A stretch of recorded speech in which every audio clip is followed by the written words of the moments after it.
Assalamualaikum. Hadarmi berbagi inovasi. Manusia sering merasa sakit bukan karena perlakuan orang lain, tapi karena bayangan di kepala kita tentang bagaimana seharusnya mereka memperlakukan kita. Kita merasa layak dipahami, dihargai, dibalas perhatian, kita dibalas perhatian, cinta dibalas cinta. Ketika tidak terjadi, kita kecewa. Padahal mereka tidak selalu tahu apa yang kita harapkan.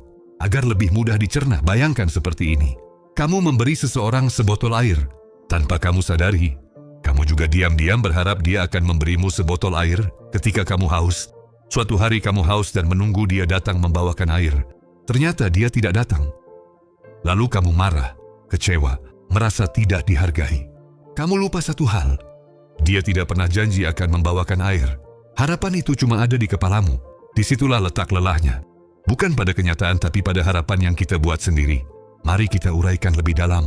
Dengan bahasa yang sederhana. 1. Semakin besar harapan, semakin besar rasa sakit. Kalau kita berharap sedikit, kita kecewa sedikit. Kalau kita berharap besar, luka juga ikut besar.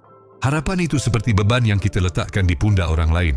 Tanpa mereka tahu, mereka berjalan jatuh tidak kuat memikulnya. Kita marah, padahal mereka tidak pernah tahu sedang membawa harapan kita. 2. Semua orang punya batas. Manusia itu lemah, bisa lupa, sibuk, tidak sempat, atau tidak punya kemampuan. Kadang mereka ingin membantu, tapi hidup mereka sendiri sedang berat. Ketika kita paham ini, kita tidak mudah tersinggung atau merasa diabaikan.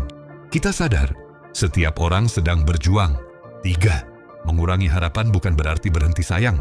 Kita tetap boleh mencintai, peduli, membantu, tapi tanpa menuntut balasan. Tanpa mengikat orang dengan kewajiban yang tidak pernah mereka setujui. Itulah bentuk cinta yang sehat. Memberi, tapi tetap menjaga hati agar tetap aman. 4. Bahagia itu tumbuh dari dalam. Kalau kita menggantungkan bahagia pada orang lain, hidup kita akan seperti yoyo.